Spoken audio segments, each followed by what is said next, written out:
Guys, we're in Studio A tonight because we have a special guest, and we got a great show.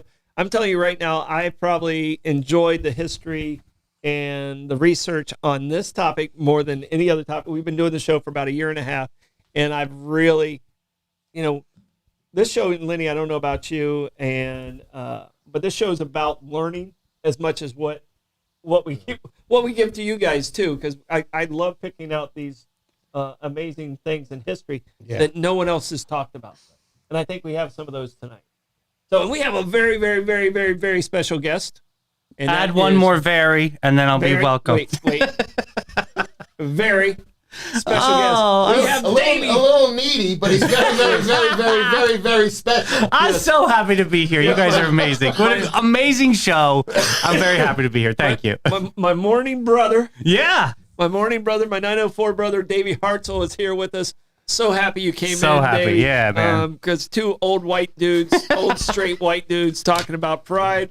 You can give us the total insight and smack us back into place. I'm not here to influence you.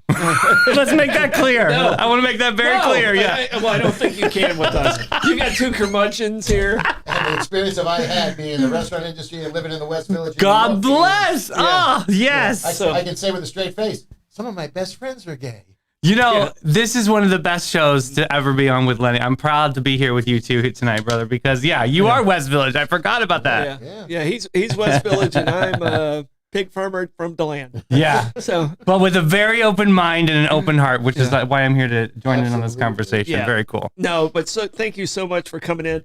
And Lenny, always a pleasure. We got your flag up on the TV over your shoulder. That's so cool. So that is amazing. We got our Florida flag over my shoulder. Nice. And we're ready to get going, if you guys are. Because I think this hour is going to go so fast. True. I want to just get into it. But the first thing I got to do is talk about our amazing sponsors. Today we are drinking the Saint Bourbon and Whiskey. And that is from St. Augustine Distillery. This, to me, is one of the best bourbons. It's smooth. It's good. Out there, not just from Florida. We're talking out there. This is a great bourbon. If you haven't tried it, get over there and give it a try. St. Augustine Distillery, the #1 tasting tour in the United States as far as tasting tours go. And their sister company, Citygate Spirits, with their amazing flavors. 2 weeks ago, we mixed the cola with the White Lightning, It was excellent. That was excellent. So get over there, give those guys a try, experiment a little bit, and see what you like. You're going to find something you enjoy. All right, Kaiser's Deli and Market. Blake, did you eat there this week? I didn't feel like you went there. No, I haven't yet. Oh, so we're gonna have to stop. Kaiser's gonna be devastated. Yeah, we're gonna have to stop in there tomorrow. They have the Bollox. We've now added on my portion. I've added the pastrami and pressed it. Oh, so. Davey, have you made it to Kaiser's yet? Oh, so good. Yeah. He actually has the very special dessert, right? Or those little Dutch waffle, have you had them yet?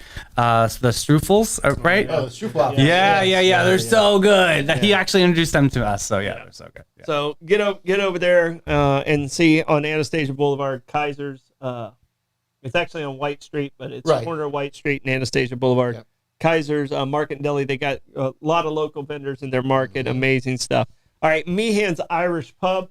My man Reggie talked to him this week. Just a wonderful guy. Did I tell the hack? I don't know. Of course. Let people know. Right. They took the tenders off of the regular menu. Right. But it's on the kids menu. Okay. Okay. Yeah. Oh, baby. I found it out when I ordered for Maeve last week, and I was like, "Oh, they're here." Gonna have to. She's really hungry. She needs 2 orders. That's one of the best things ever, and it takes them a couple days to make them. It's not an easy make for them. It's not like burning a chicken finger. Right. No, I'm telling you, it is so good. All their food's amazing. They won Taste of St. Augustine. People are like, I'm not gonna do bar. I'm telling you, this is not bar food. No. The chicken curry's great. The turkey meatloaf is amazing. What is your go-to there? The drunken clams. They make a damn good Reuben, as they should. And I still think that they've got the most creative and best key lime pie in St. Augustine. Really? Yes. Yeah. They serve it. They do it in amazing. a soup cup, and it unmolds as a little timbal, and it's outstanding. I've never had that. Oh, Davey. I it's like a phenomenal. really tart one though. It'll Like get you. okay, You'll good. You'll pucker. Nice. All right. You'll pucker. All right. St. Augustine Pirate Museum. I went there this past weekend because I had finished black sales, and I was like, okay, I got to go. And I ended up sitting in front of the computer. Like Okay. everyone else is just like walking around me, and Dave and Rebecca were like, come on, let's go. I was like just hitting page after page. So much information in this museum. It's done so well. Captain Meehan was there. Nice. Just wonderful people, always a part of the community. St. Augustine Pirate Museum. They also have the Colonial Oak and Bull and Crown. So and Dr. Barnabar. nice. So And I was also thinking, we talk a lot about pirates on this show, and I was thinking that that's an appropriate thing for tonight's subject as well, because they were lonely at sea. No, you're very lonely. Well, Unless you had Ann Bonny on you. well, Yeah. and Anne had Reason why they called him Captain Hook. and Mary Anne and Mary had a relationship. Yeah. So, but they were both saved because they were pregnant. Yep. They didn't get Or hung so they because they were claimed. pregnant. Exactly right. Yeah. So, well, Mary actually had her child. Right. And Ann ran. Right. Anne Rand lived another 12 years. All right, new sponsor, or actually not a new sponsor, but Returning. we have them back. Cheshire's Customs and Automotive. Wonderful people we'll talk about. And this is the beauty of our sponsors. They're a part of our community. We love each and every one of them. We use them on a regular basis, and that's what makes it super special to us. Cheshire's Customs, welcome back. Glad to have you guys, Chris and the crew over there. Pete said this is your Ned outfit. Ned, I do look like Ned. I This is your actually Ned saw it. outfit. I saw it this morning. I was like, I do look like Ned a little too much. Wish I could cook like him. Don't we all? God bless. All right, Anastasia Mini Golf, Anastasia Boulevard. Yes, this is the one right on Anastasia Boulevard. They have the new carpets. They have beer and wine there. They have a nice little meeting space for a party. And they have soft serve ice cream. Last but not least, Abare, Kresge and Associates. You know what? I didn't save them. I didn't. Last but not least, these are the guys that keep me out of trouble. Best CPAs in town. You can't do your own taxes. You're going to lose money if you do your own taxes. Give these guys a call. They do an amazing job over there. All right. Hang on. If I have a friend coming to town who's looking for a house or an accommodation or a business opportunity, Well, who should they call? Well, I wasn't going to do Coquina Coast Realty Well, because how can you not? because we picked up more sponsors there. But Coquina Coast Realty, if you're looking for a So house, important. commercial, Public needs to know. residential, if you're looking for, starting a new development, any of those things, give me a call at 904-669-7901. And if you're talking about development, that's when Walking Man Consulting comes in. Very nice. All right. We are, we just have so much information, and there's three of us here, and all of us went down deep dives and rabbit holes and all that fun stuff. So, Lenny, you have a word of origin. Which word of origin would you like to go with? I'll go with tea dance. Okay. Tea dance. Nice. All right. Tea dance is something that is a lovely way to spend a Sunday afternoon, especially if you're in Provincetown in the summer, or in Fire Island at the Pines or Cherry Grove. Yeah, true. But what a tea dance is something that's been adopted by the happy community, because it was something that the British did, and they would serve tea and finger sandwiches, and they would dance like a cotillion. Well, it became a very safe way. Wait. Again, pig farmer from DeLand. Cotillion. It's like a formal dance. Okay. It's like where your debutantes will come down for their cotillion. Of course, yeah. Okay. Yeah, we don't have that in DeLand. So, there's certain words you got to talk me through here. All right, I got you. Cotillion. Okay, got it. Cotillion. Now move on, because now I know what that is. So, a tea dance in colloquial time nowadays is a Sunday afternoon, more often in the warmer weather, but not necessarily in a predominantly gay community, as in Fire Island or Provincetown up in Cape Cod, and it's a Sunday afternoon spent with like-minded people, enjoying their company and dancing on a Sunday afternoon. And there's no aspersion with men dancing with men or women dancing with women, or men dancing with women and women dancing with men. But it's primarily a gay event on a Sunday afternoon. So back in the and safety. 60s, back in the 60s, it was hard. It was illegal for men to get together in bars and like hang out and be gay. So you could disguise it because all of gay culture really is about the art of disguise and hiding. So that's how they did this. They did a tea dance essentially, and they could hide behind this in like different areas inside of New York City.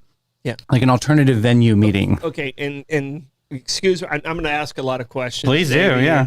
And Lenny, so you guys are going to have to educate me on some stuff. So in Parks and Recreation, there are some meeting spaces at parks, and they would call those tea parties. True. And Yeah. And so does that derive? Do you think that derives from the tea dances? It's possible. Possibly, Yeah. yeah. But I could see where that could morph over there to that. Yeah, that's what it called. Where a clandestine meeting for meet, fun. Yeah, they meet and exactly. yeah. And those were called tea parties, and I never had that association. So I think that has to almost derive from that. 100%. Yeah. Well, these were. That's my aha moment number one. Okay, we'll keep track tonight. Yeah. These were, a safe space where people could, be out and proud, for lack of a better explanation. A safe space where people could, exhibit their preferences. They can enjoy themselves. They didn't have to look over their shoulder. As opposed to, there's a lot, every now and again you read about, the sheriff went to the rest stop on Route 95 or whatever it was and rounded up a bunch of guys that were there that, would go and coincidentally meet. It's not safe. It's a whole different animal. Yeah. And that's just people that are pandering and looking for a quick hookup or, to be eaten by a serial killer. Absolutely, So yeah. the tea dances were a lot safer, a lot more organized. Everything people look forward to. They're a lot of fun. But, until the 1960s, mid 1960s, it was illegal to serve alcohol to a person who was knowingly gay. So, How dare? Yeah. That's why we drink so much now. Gotta catch it because you can. Right. Got to catch up. Yeah. Well, I mean, and also my research, and I don't know, I didn't really have it in there. And you said this came from England and the Correct. London area. There was in the 1700s, in the early 18th century, there was what was called Molly houses. Okay. All right. Did you read anything? about Different Molly than today. Yeah, different Molly. different Molly than what is that? The ecstasy? Yes, yes. It's street term. Right. They weren't microdosing in the 1700s. But Well, it was snuff. Right? definitely. Right. But the Molly houses were essentially the basis of the gay bars of the time, and sometimes they would be raided depending on who was in law enforcement at the time, what region they were in, and these Molly houses kind of led into what was called a macaroni man. Okay, and that's where my word origin comes in, is from the word Yankee. All right, so Yankee actually is originally New York City, was founded by the Dutch. Okay, and the most common man's name was Jan. Okay, and the most common man's name. So the British would give a nickname to the Dutch of New York City, and that's when they started calling him Yankee, and it became Yankee. Now Yankee Doodle Dandy was a song created in England to make fun of the colonials, and the colonials didn't know they were getting made fun of. All right, because the colonials, if you think about the song Yankee Doodle Dandy, stick a feather in his hat and call it macaroni. Well, a macaroni, it was a bar, it was a Molly house in London, all right, but it came from macaroni men, who were men who dressed very flamboyantly, and they were basically saying, these ignorant colonials, they can't even be gay right. Is kind of what they were, what the dig was at. Right. But the colonials had no idea What they were talking about. what they were talking about. They're like, oh, that's kind of catchy, Right. and they just owned it during the Revolutionary War. So, like, even when England was trying to dig at the colonials, they're like, F you guys, Right. we got this. And so the a macaroni guy, or macaroni man, was somebody who was very well dressed, the big wigs, and the wigs sometimes got so big that servants had to carry their wigs. Oh behind yeah, them. yeah. So I mean, RuPaul, move over. I mean, Madonna, Vogue, MTV Music Awards. Yeah. Remember that moment? Oh, yeah, God bless. No, so ridiculous.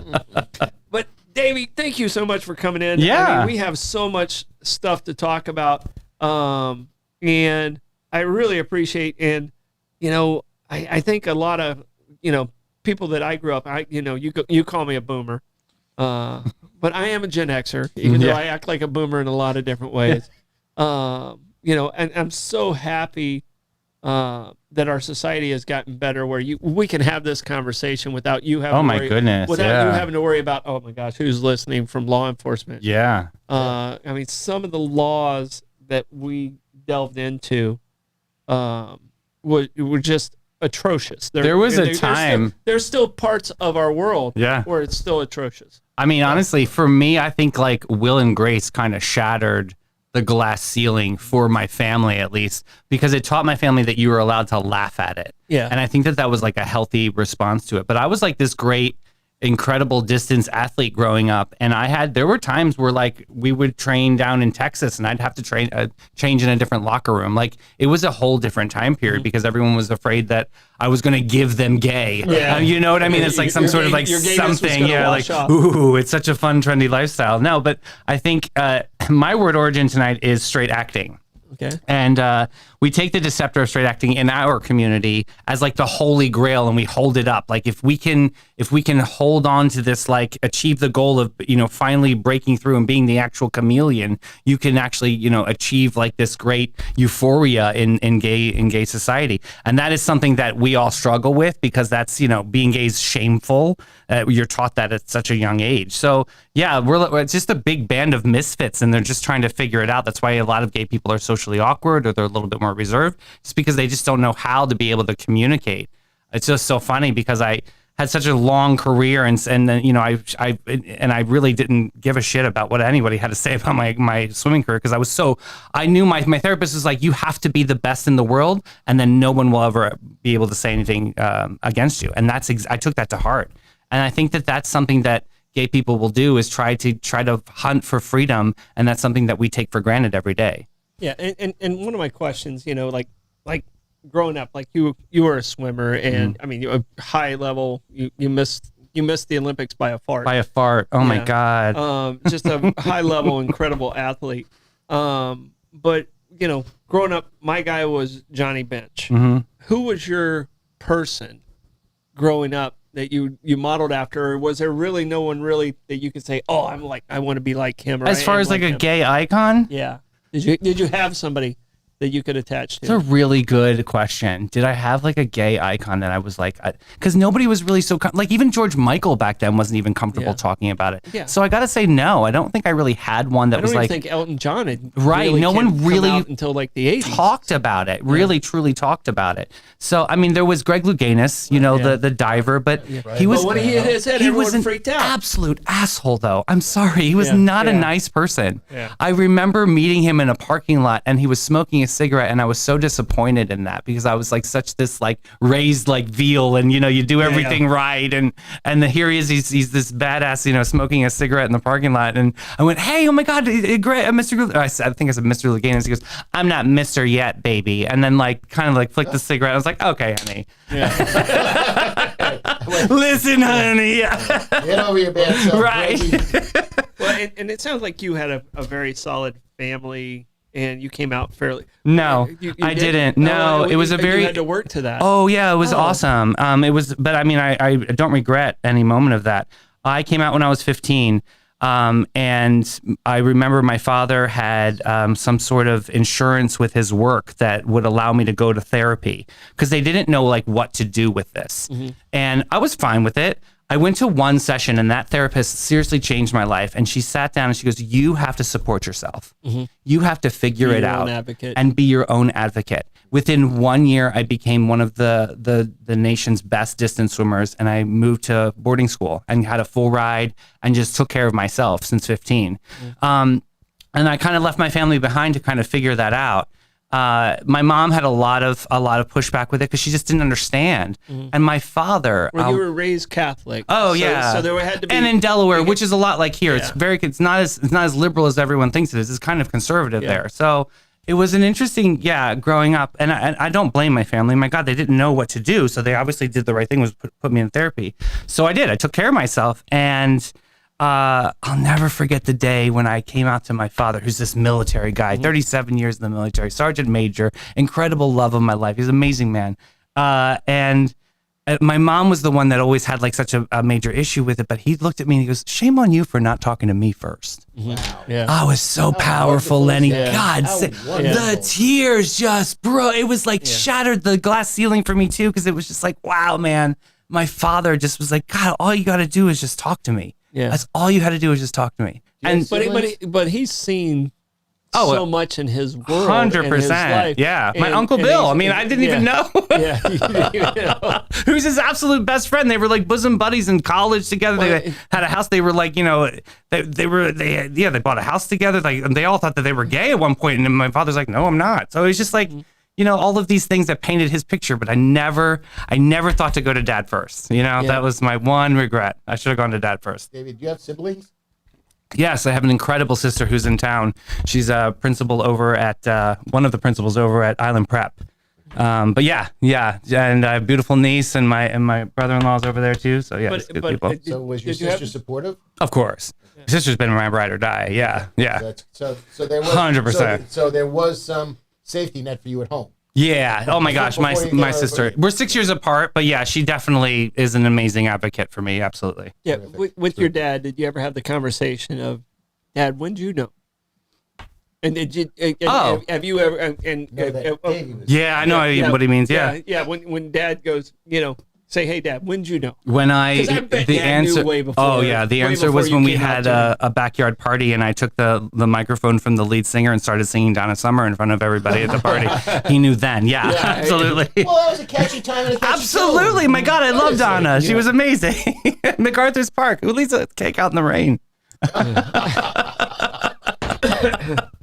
And I love this question because people always ask, you know, because you know, and I think it's one of the dumbest questions out there is, when did you know you were straight? Right, Do you I get that know. question a lot? I do, of course. I mean, it's, But you know, it's always been you. It's always been a journey. I mean, I think most gay people always start off as bisexual. You know, they go, I'm 80-20%, you know, 80% guys, 20% girls. Like they'll break it down because again, that's that chameleon. They're trying to like ease into the situation because it's a taboo for a lot of people to be able to understand and appreciate. Who's the sex doctor that did the scale of, like, you know, you're a 1 to 10? Was that Gay- Westheimer? No, it was back in the Was Kinsey? Kinsey. Oh yeah, that's Kinsey. right. Yeah, The Kinsey Kinsey report. scale. It was a Yeah, Kinsey scale. Right. He broke it into the mainstream, sort of. Well, Yeah. You know, I'm about 3. I'm about a 9. You know. Woo, 10. But it's interesting too because the way the world is set up now, that there is a much greater acceptance than there ever was certainly in this country. Because now, unfortunately, there's a rebound in Africa where you have governmental changes and theocracies coming in there, and all of a sudden, you know, in a lot of places in Africa and the Middle East, homosexuality is a death sentence again. Oh, I'll never go to Dubai. Oh no, Yeah. no. I can't even speak in Dubai. Well, I can't afford Dubai. Well, yeah. Right. Even if for a layover, I'm nervous though. You know what I mean? Like, I don't need to ski on an indoor ski slope. Exactly. Right. Exactly. I want to come home with my hand. No, I was just looking at the watch. I wasn't stealing it. Yeah. You know? I mean, a lot of my gay friends put a lot of pressure on me too because I'm in Northeast Florida, and they're like, "Why? Why are you here? There's like nothing here for you." But I'm like, "But there's everything." And I think that there's something here. That's what I love. I love unlocking the journey for that eureka moment that, you know, if we affect one person tonight to be able to be like, okay, wow, I can see this whole gamut of it. It's actually just humans being humans. And that's all it is. It's not like a chemical imbalance or someone. My mother thought one day I was standing at a urinal and someone handed me a pamphlet on a trendier way of life. No. It's not like that. It's you know what I mean? Like it's not Hare Krishna. Like I'm not, I didn't read a book and like, oh yeah, this is, I like upholstery. No. It sounds like a career choice. Right. Yeah. But you need compassion, acceptance, and understanding. Absolutely, yeah. And I'll say it's that simple, and I know it's not that simple. However, it's again, go be Jesus. Treat people the way you want to be treated. Right? Yeah. That's the basic. The bottom. The golden rule is just as simple as can be. Be good to people. Be kind to people. Don't be an asshole. Right. And accept somebody even if they're different. Yeah. You don't have to sleep with them. I don't know what this is such a sexual thing. It's so funny that I was a swimmer because we're naked all the time, And there was it's the most straightest sport you could ever see in your life. There's not very many gay people at all, but but there's so much sexual tension like in between everything. It's all the shaving. That's it. I'm telling you. We're slick. Your bodies are just too smooth. That's all. It's too smooth. It's too attractive. You were fairly young during the 80s. Yes. And to me, living during the 80s, and I grew up with a lot of lesbian friends, but I didn't have a lot of different culture. Gay men friends, and it's a completely different culture. Yeah. Completely different, because baseball and softball players, and I don't know if you've heard this, but there's a fairly high percentage of softball players that happen to be lesbians. Okay. I didn't know if you knew this. Nope. And so these are people that I played sports with my entire life, and but it was different being a gay man in the 80s, and I can't even imagine living an effeminate gay man in the 80s. Well, that terror of what the 80s was, and to me, when Magic Johnson came out, it started accepting and where money started going to HIV in HIV, and it changed the conversation in a lot of ways after, was it 91, 92? It changed that conversation of people learned more about it just in one press conference. You ever see somebody die of AIDS? Yeah. I got to tell you, it is the saddest thing you've ever seen in your life. I've seen two friends. Yeah. And literally, I've never, and I think that's, and maybe that's PTSD because I'm not a big sleeper arounder kind of a person. I'm not, and I'm so proud of Lenny Kravitz who just came out. He's like, I'm 9 years celibate. I'm like, yes, brother, that's it. But I think that scared me when I saw death like that. Mm-hmm. When I saw how the human body can just shut down and eat you alive like that, that scared the shit out of me. And I was like, you know what? There is something there. And it was a lot of fear for me. But I mean, you're right. If it wasn't for Magic Johnson to be able to have that conversation, who knows if my friends would have even lasted 8 months? I mean, you know what I mean? Like they lasted for 12, 15 years. It's just... And you were in the restaurant business in New York, so you saw it probably Village more than anyone in 1981. God bless. When this was exploding. It's interesting because I was doing the research for the show tonight, and they mentioned 5 people in L.A., and I'm going, L.A.? Man, in New York City, I lived across the street from the Monster, which was one of the biggest gay clubs. There was one in Manhattan and one on Fire Island. It was one of the biggest gay clubs there was. I know it. My entire neighborhood. I got news for you though. And this is not a dig. Best florists in Manhattan. 100%. I could walk around in 3 blocks and exotics. I could buy artichokes. I mean, I had the greatest flowers in my apartment. 100%. And it was just there. But it was also one of the safest neighborhoods. The West Village at the time was one of the safest neighborhoods in Manhattan. But by that same token, you would see men who were, in Africa they call it slim because it's a wasting disease. And that's where medical marijuana started, with trying to create an appetite for people that were suffering from HIV and AIDS. Yeah. And it was at one point in time a death sentence. Yeah. It was you see it in the face. It was a when, the leech? not an if. Was Yeah. it called the leeching? The lesions, The The lesions, that's the it. sarcomas, And it was just well, Tom Hanks in Philadelphia. I mean, it was a wonderful representation of that. But nowadays, it is exceedingly survivable. It is. And you can't be lazy though. No. Yeah. That's no. I've seen this too, where some laziness you can fall down a rabbit hole. But yeah, all you have to do is stay up on your meds and you will be fine. I mean, I'm not trying to be so cavalier about it, but yeah. No, not in the least. But along with Flomax and Altruda, and any other drug that may or may not have harmful side effects, if you read the 47,000 of them that may lead to death, right. There's also HIV drugs now that are advertised on TV that I've been safe for years. So it's become not curable, but certainly survivable on a huge level. And that's where the whole Magic Johnson, it made it human, where it was such a blame game in the 80s. Mm-hmm. I mean, it was just painful, and I can't imagine what the isolation you had to feel as a gay man. I mean, it's already, you have to keep what you'd say, acting straight. Right, straight acting. Straight Yeah. acting. You already have to kind of do that to maintain a regular lifestyle. But in the 80s, I just, it was almost like you were the villain for being you. Right. And I don't understand that with society. But we have a lot of other stuff to talk about. Right. Here. Well, we got some history just to talk about. one Here. thing. PrEP is the one that you're talking about. It's PrEP. It's called PrEP. What you take today, like you can take this drug and you won't get HIV. But I still think there's a lot of side effects with the liver, and I'm not 100% sold on it. Yeah. No, just be careful. But everybody in my life is on it. I mean, I'm not. I just there's something I don't. But, you talk about Magic Johnson. Right. Exactly. I'm real proud of that. Yeah. But Magic Johnson brokered it into the mainstream, and I am sure that on 100 levels, if he could avoid it, going public with this, he probably would have. Mm-hmm. And on the other hand, what he did was wonderful. But I think back, and I'm older than both of you.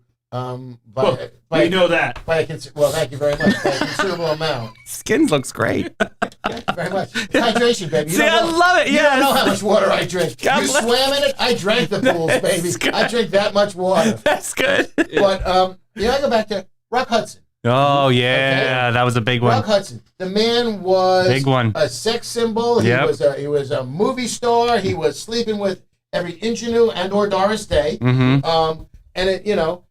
And when he finally, people realized, and I'm sure in Hollywood it was probably the worst kept secret in Hollywood. Can you get a little closer to your mic there? You keep Blake, can you hear me? Yeah, thank you. I can hear you, but I think it might be better for audiences if you move your mic. Well, I don't know. Do they want to listen to me? Sometimes it's good. Sometimes they don't. No, what you're saying is This is a important, great but story, we yeah. want to be able to hear it. But the reality of it is for everybody watching a Doris Day movie, Pillow Talk, whatever it was, with Rock Hudson in it, there was never any expectation that Rock Hudson was homosexual or gay. Mm-hmm. He was straight acting. Yeah, and then, yes, he's sure. There you go. Perfect example. Yeah. By that same token, if it wasn't for Rock Hudson, we wouldn't have Amphar, we wouldn't have Elizabeth Taylor spending all her clout and influence on working toward a cure or fundraising for this horrible disease. Mm-hmm. So it's really, it's the 21st century. And now Elton let John. people be people. Elton John's done incredible fundraising for Absolutely. HIV and AIDS nowadays. Yeah. Absolutely. Yeah. Yeah. All right, I want to get into some of the history stuff because all three of us kind of did some dives. It's just absolutely incredible. And Davey, you sent an article about Greek warriors. Yes. So go into that story where some of the most ferocious warriors of the world in the history. God, this totally validates so much about gay culture, but I love it. The elite ancient Greek fighting force made up of entirely gay couples. So apparently this started with the Battle of Tigra, 375 BC. They had a tea party there. Yeah, they had a tea party. Nice. They proved to be the legendary Spartan army that couldn't be defeated. 1,000 Spartan soldiers trained for combat from the age of 7. But essentially, since there was some gay couples, they actually partnered the gay couples together to fight in this battle, and they were victorious. 150 gay couples. Can you imagine? So this kind of kicks off Pride Month, and you kind of think about changes the whole, we were on the front lines. Changes the whole way you look at the movie. I know. We're slapping and scratching our way through the movie success. 300. Yeah, totally. I'm like 150 couples. Now we know. Now we understand why they wore a loincloth. Yeah. Right. But if I understand I got your back. there was a logic to that in the fact that if you were fighting next to your partner and or your lover, you would be much more aggressive to protect that person. Yeah. And you would be a better warrior because you had skin in the game. And that was a lot of it as well. I'm trying to think of my Brian, if he was alive. I don't think that he would have just been like, babe, you can take care of this. I'm going to be back here. I'm going to have a cigarette and a beer, all right? Good luck. My complete opposite. Oh, you guys would have loved him. And the voice of a radio legend, yeah. I met him. You. That's right. Yeah. You did meet Brian. Oh, Brian. wow. That's awesome. You're like one of the last of the Mohicans. Yeah, I met Brian. That's awesome. He loved Tropicali. Yes, he did. He really did love Tropicali. Yeah. Anyway. But here's the irony of that. Talking about the Spartan. About that same time, we talk about Japanese warriors and the samurai. Sure. Exact same thing, but it was younger and older, and the mentors Right. of the warriors. But they actually had a male contract, like a wedding ceremony, where they actually were connected for life. Wow, really? Yeah. Yet many of them still had wives. And the wives basically were there for procreation, Right. but they would sleep with their warrior partners. Jeez. And, so same-sex marriage has been around Yes, over 1,000 eons. years. Yeah. So we didn't break the glass ceiling With US. Will and Grace, right? Yeah. They were just kind of, unearthed it. So, but I mean, a lot of the history that I did, it was very, very fluid, and religion's what changed a lot of our society of how we looked at sexuality. And to me, one of the most interesting stories, and I don't think you guys found this one, but I found it. I went to the city of St. Augustine and wanted to find out, okay, gay relationships within St. Augustine. But what I found out is the actual St. Augustine Of Hippo, yeah. was bisexual, Mm-hmm. and he actually made a statement of abstinence is great, but not right now, in one of his writings. Really? Yeah, and there's paintings of him with men and women in his early life, and to me, that was one of the ones that, just because it brings that connection to St. Augustine in my deep dive, and people don't realize we had a gay president already. Our 15th president. Hoover. No, it was Buchanan, James Buchanan. Was he really? Yeah, he was the only president that was never married. I didn't know this. He had a relationship with a senator his entire time when he was living in D.C. What book is this in? I need to read this. Google James Buchanan, our gay wow. president. It's right there. I thought Buchanan wanted to build the fence in the 80s against Dukakis. Different Buchanan. That was Pat. Different Buchanan. Okay, so I'm still there. I'm still in the game. That was Pat Buchanan. Very good. Partial credit. Partial credit This is on why that I'm a one. B student. But Okay. our 15th president was a gay man. Oh, and wow. they found after his death, they found love letters to him where his partner had moved to France, where it was a little more accepted. Yeah. But even going back to Andrew Jackson, when he was president, he called him, he called the two of them like fancy pants or something like that. Oh, cool. So it was very openly known that these two were together. And that we're talking 1858. So we had a gay president. Can I ask, how was it in DeLand? DeLand. How did you get to where you are with how you feel about gay people now? Because it's DeLand- had to have been a shift. DeLand, I can tell you right now, I never You never did. I never did because, like I said, I had so many lesbian friends growing true. up. Okay. I mean, I would go to in college. I would go to a gay bar with them, and Amazing. I was never, Good. It never affected me. And I would go to a gay bar, and I tricked people Wow, to go to gay hats off bars to with them me. for And then teaching they you. were like, "Okay, I'm not going to the bathroom by myself. You have to stand behind me." Right, I was right. like, Seriously?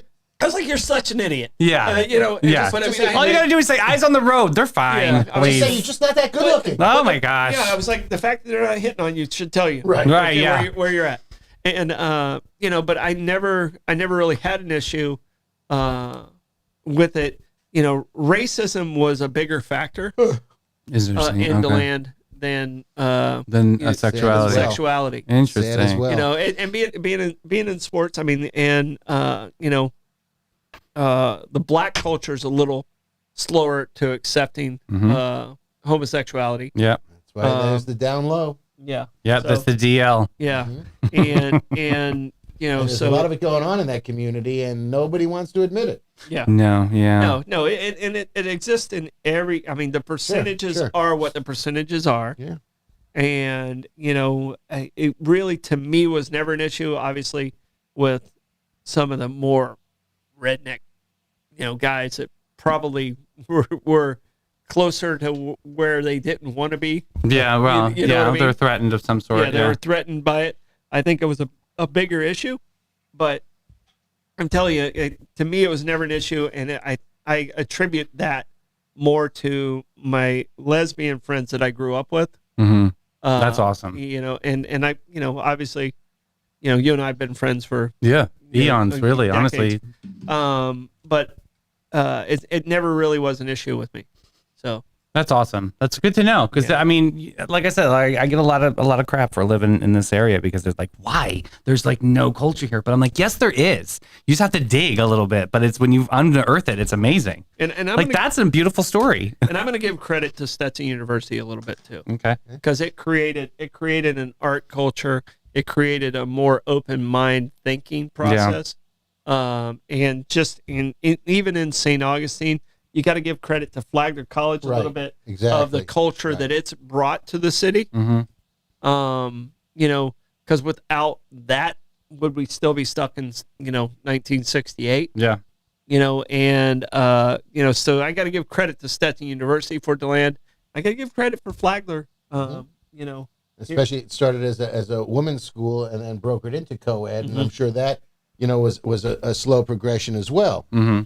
So yeah. I gotta shout out House of Prism too because I've just seen the growth of Pride in our town for the 15 years that I've lived here and seeing it. Like last year was a movement. It was awesome. Mm-hmm. So yeah, I'm excited for this year too. It's coming up on the 15th. It's on a Saturday, and we're gonna do another Pride walk. But yeah, we have drag brunch in our town, and I've got to tell you, it's such a celebration. It's clean. It's you can bring a wide range of age groups there, but it's just awesome to see that rally and that movement still happen, even though we are under some kind of turmoil and some kind of circumvention within the government, still limited on some things that we can do in life. But yeah, I'm proud of our town because we are making leaps and bounds. Yeah, but your brain only learns if it's open. True. But on a state level in Florida, I will say without hesitation, there is state sanctioned bigotry coming out of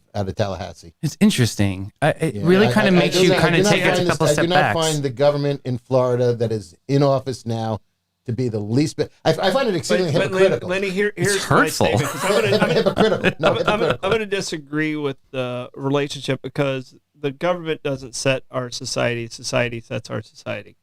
So no matter what the government says, it's coming from our society. It's coming from our society and within our society, and it's the people that you're neighbors with. It's the people that frightens me. One man who's sitting in the house over here doesn't dictate what the neighborhoods. I mean, we talked about it pre-show. We had such a problem with the Acosta Bridge and turning it into the gay pride movement or the colors last year. And now we have Freedom Summer, and now it has to be red, white, and blue across the board in Florida. And we had 70 people did a peaceful protest with their flashlights in gay pride colors. That was a beautiful moment. That makes for a beautiful moment, and that's a learning moment. Right, but is that going to be changed? Yeah, it is. And I can tell you, that's what I'm saying. Society will always win.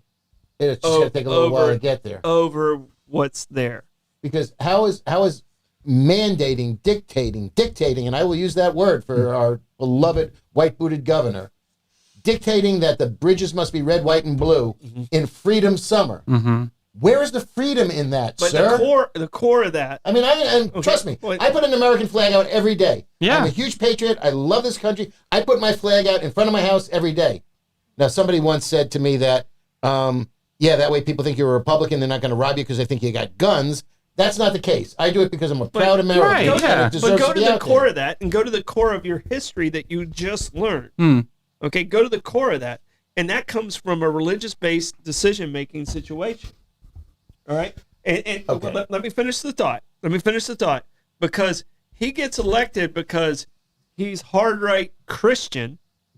All right, and he takes that stance from a religious-based decision-making.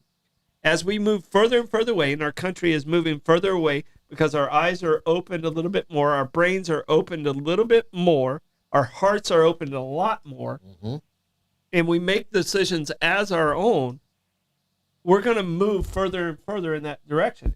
And as the numbers, and I don't want to make this a religious thing because as an agnostic, Right. We're in a tough position to do that. I'm going to hurt people's feelings on this, but the fluidity of sexuality disappeared because of religion. Absolutely. And Oh, I've got, yeah. I I can mean, agree it with happened when the Spanish came to the New World because the indigenous population in Mexico and Central America were all very, very fluid. There were same-sex They didn't give a relationships. shit. No. And the Spanish people came and live. started. The Spanish came and said, "You can't do that." Yeah.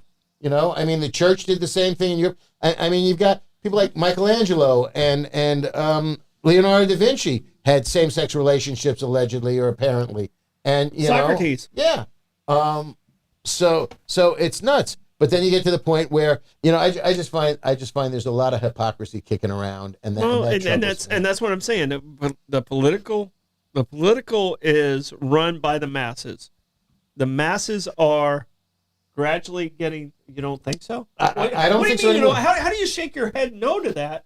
Because Because to me, I think the numbers create that. I think And the fact that you're shaking your head no to that, it baffles me on your thought process. Well, because I'll tell you this, I think the masses elect the chief executive, who then pays no attention to the populace and does what he or she chooses to do. Yeah. But there's Because if you influence look at- there. Yeah. Well, but if you look at any the Christ- polling data, which, and you have to take polling with big grains of salt. I understand that polling is inaccurate, but to a large degree, look at the numbers that want legalized marijuana, that want same-sex marriage, that want abortion, yet the people that have the ability to legislate are so myopic in their opposition to it. What makes that them myopic? Right. What makes them myopic? What's the core that makes them myopic? They're Christian-based. Fine, but it does not decision-makers. represent Religion. the majority of the people that want some change. Then the other people need to show up at the polls. I agree with do. you. I And understand do that, that. but it frustrates the daylights Don't out sit of on- me I to know. listen to Ron DeSantis talk about indoctrination. We can't indoctrinate. I You know, can't do yeah. this. And the man is indoctrinating the shit out of everybody. Right. Yeah. It's a free Florida, but you can't read that book. Well, who are you to tell me that I can't read that book? Well, Don't read it yourself. I can I have tell you no this. problem with you not reading I it. can tell you but don't this. tell me I can't read it. I can tell you this, and you're exacerbating there are certain books that do not belong in schools. Fine. That's Fine. the only thing he's stopping. The left, Mom and Chap, Mrs. America, however, are running out Right. going, these two penguins can't have these two male penguins can't have a male penguin baby. Right. Well, they can't raise Yeah. a penguin. That's ridiculous. Yeah. Well, he's stopping certain books in that I agree with. I don't know about the penguin book that you're talking about. Later, Skater. Yeah, is that what it's called? That's a dirty one, yeah. No. But there's But I can Pete, tell you- Pete and Paula have Right, a puppy, yeah. or Yeah. whatever it is. Yeah, there are certain books that do not belong Fine. in schools, and censorship. And I am an open book when it comes to that stuff. I can tell you right now, and I'm not overly defending Ron DeSantis. I mean, Blake I couldn't can use tell you- Twitter until he was like 15 or something, right? Let's Yeah, not talk about that's when he that. got put in Oh, trouble. yeah. Oh. Let's not That's talk when he about got in that. trouble. That's the only time Blake's ever But been Right. suspended. He opened a Twitter account so he could talk to race car drivers. Right. So that's the only time he got in trouble. But So you sanctioned him on this too. I censored him. Gosh. But that's the parents' role to do that. It was not a fun muff, Davey. Yeah. It was not. But there are but- some books but that are absolutely inappropriate there are for schools. clearly No doubt. inappropriate. So there are certain times where it fits. But I can tell you right now, the basis of the core of everything is the religious-based decision making. In this scenario, and a lot Is of it money driven? or is it energy? Religion is a It's business. power-driven. Religion is a business, and you said something where the Pope. The Pope just made a slip. Yes. the Pope Whoa. made a slip, Yeah. And he's probably the most progressive. And 100%. Yeah. for sure. maybe could be the most progressive Pope we're going to see in my lifetime. Yeah. Hopefully, in Blake's lifetime, we see more open situations. Yeah, woman pope. But bless. I can tell you, right Probably now, not. a lot of the fluid sexuality and all the research I did, like Shinto and Buddhism, they had no rules on homosexuality. But Muslim still could be death. Yeah. Oh, And absolutely. a lot, Absolutely. It's So not just scary. Dubai. Right. It's not just Dubai. And that's the No, way. Central Africa today, for sure. So scary. That's the way it was. And I can tell you, the person who saved us in World War II committed suicide because he was found out he was a gay man. Wow. Turing, Is Alan Turing you going with? Alan Turing. Yeah, sure. He's the one who figured The out the code breaker. enigma. Yeah. And he saved the world. Mm-hmm. Yeah, I mean, today's D-Day. Yes. So let's talk about that. This man who was a gay man who pretended like he had a fiance at one point because he had to pretend like that, Another warrior. and Right. because he was outed, possibly one of the most brilliant minds Yep. of that time committed suicide because of other people's religious beliefs. And to me, that's the basis of my argument on this situation. So. Could you imagine living in that kind of terror? You know what I mean? How horrible No, that, and to be that well- smart and to live in that kind of cloud. And what you're doing is saving the world. His brain was so advanced. Yeah. He knew what he was doing was saving the world, and the world. And how he could be so stupid to not save himself. Yeah. Yeah. Well, the world saw him only as a gay man, Right. and not the man who saved the world. And it was until 1967 where the Sexual Offences Act in England was passed that didn't eliminate, decriminalized private homosexual acts between men over 21. 1967. Oh no, they used to. If you were gay in England, they used to. You had to be 21, though. I love that. Right, exactly. Hey, earlier years, Kevin Spacey. That's why he moved out there, I guess, right? and it took until 2003 for the United States Supreme Court to overthrow all the sodomy laws in the country because it was different in every state. I thought we still had some sodomy laws out there. According to Lawrence v. Texas, sodomy laws have been declared unconstitutional since 2003. Yeah. However, it took a bunch of states. Virginia repealed them in 2005. They repealed an 1877 law. In 2014, Virginia removed the ban on same-sex relationships. Utah, not surprisingly, 2019 eliminated crimes of sodomy. 2020 in Maryland, which I find surprising. 2022 in Idaho, which I don't find surprising. So these are crimes, and those are crimes against nature, as they put them out there. Of course. Yeah. Who's who? Okay, that's nature. I know that you have me at nature. I'm like, nature. okay, Yeah. sure. Yeah. All right. Now, you guys, I'm going to give each one of you because we got about 8 minutes left in this show, and I feel like we. But so you guys fun. both have.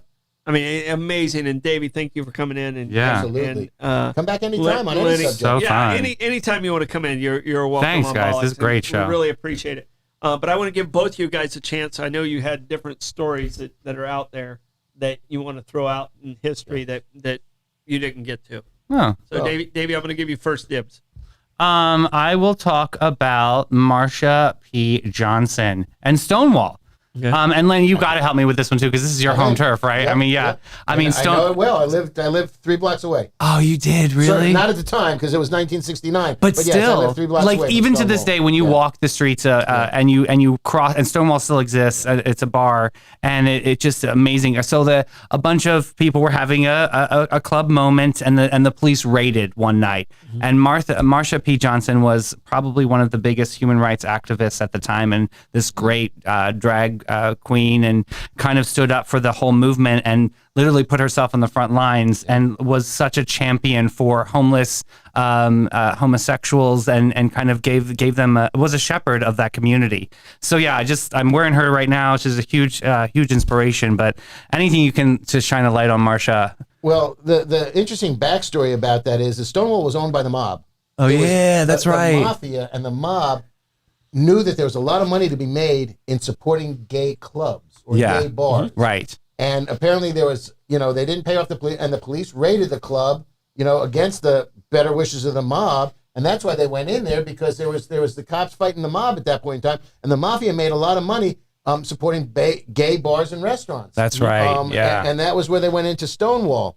And it was really pretty wacky.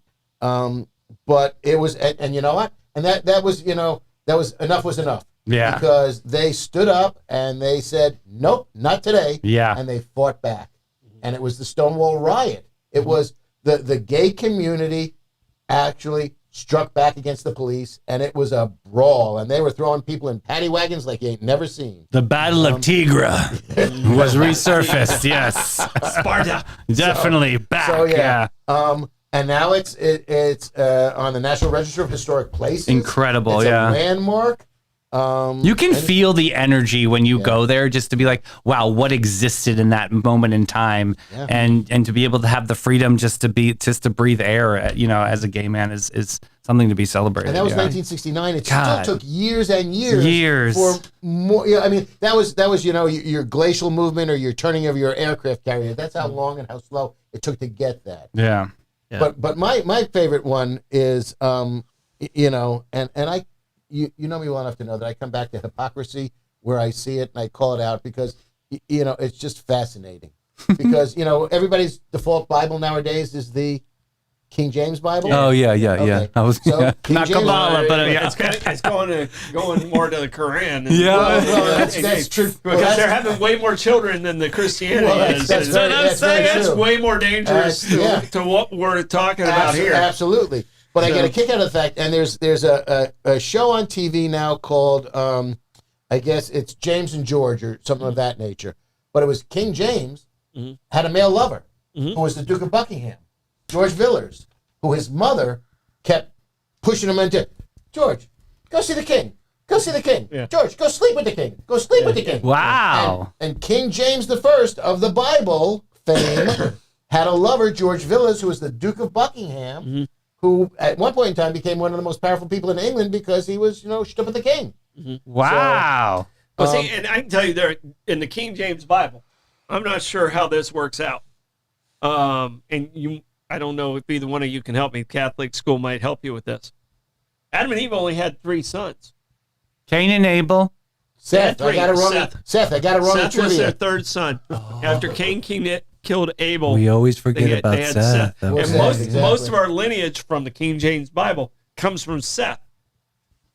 So was it one of Seth's daughters that created the rest of us? Because Abel didn't have any children. And Cain was cast out. Look at you, sleuth. Cain had children.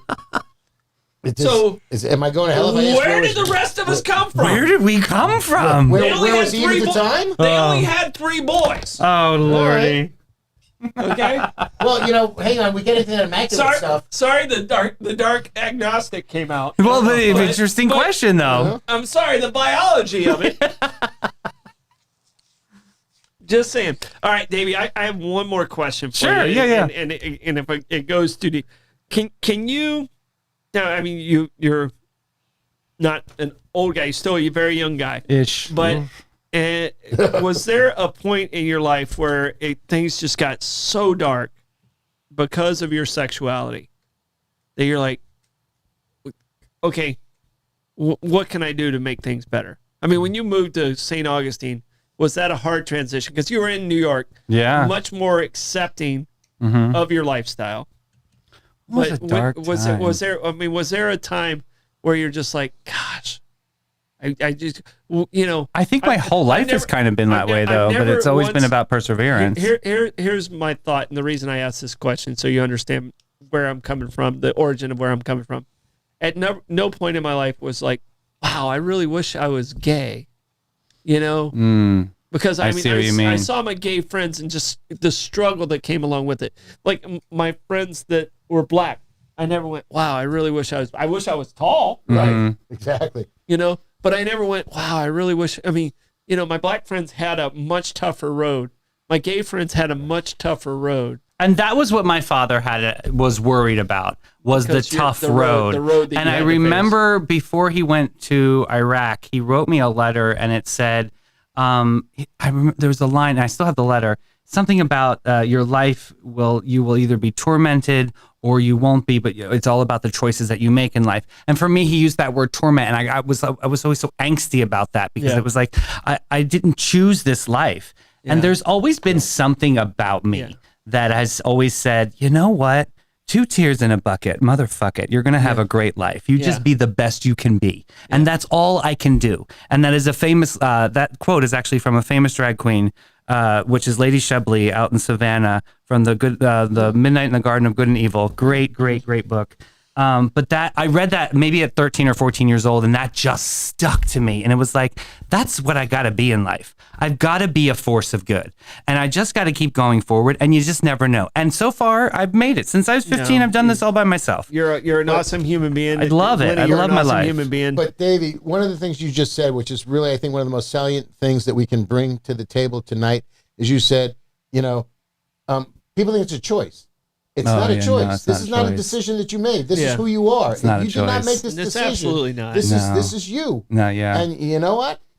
And for a long Be time, I strong, thought it brother. was like I was ashamed of that I couldn't change myself. And there was that. And that's when I went to that. Struggle. Okay, that's that struggle. That's Yeah. the struggle I was trying to get Yeah. at. Is like, you know, did that come to you where you're just like, oh, fuck it. Right. There was You know, this. just Music fuck has it, always kind fuck of. it and yeah. own it yeah. and just go with it. Because, I mean, to me, you are just a strong human being. And, you know, Thank you. I have great love for you. Thank you. Thank you. And, Yeah. and the people that don't, fuck them. Right. Yeah, of course. You know, and They're lost. You know, absolutely. Absolutely. Exactly. And that's We all need a little more that's- Davey Hartzel in our life. That's all I'm Sorry. saying. I'm bringing my best. That's the struggle. I was like, where did that happen in your life where you're like, fuck it? Yeah, that was when I left for boarding school. Okay. When I knew That's that I awesome. That trained early. myself. That was Yeah. amazing. 14 years old, I trained myself. I just knew. I stared at that black line every single day in that swimming pool, and I was like, I am going to be the best to get the hell out of here and make my life and do something great. So yeah, awesome. that's it. So on that note, boys, I have something really, really important to bring up. How do you feel about Citygate Spirits, the St. Augustine Distillery, Coquina Coast Realty, Meehan's, Kaiser's Deli, Anastasia Miniature Golf, Get it. Cheshire Collision and Painting Vans. Who am I leaving out? Abare, Kresge and Associates. You. Coquina Coast Realty. I got them in there. Oh, you did. Hey, guys, you know what? Thank you guys so much. I literally have enjoyed this show more than any other shows we've done. Awesome, dude. I think Thank we you. hit some things that a lot of people have not hit, and it needs to be talked about more, and we need to wake up some people in the world. Well, I yell very loud. I don't know if I'm waking them up or scaring them away. Your passion is amazing. Exactly. So I love both you guys for being a part of this with me. Please hit that share button. I want people to see and hear our voices on this show. Absolutely. And we just appreciate you guys being there with us. This is Bollox Talks and Tangents, and we'll see you next week. Can we have Davey back again? We can have Davey Okay. back whenever he Thank wants you. to come back. Thank you very Awesome. much. Thank you very much.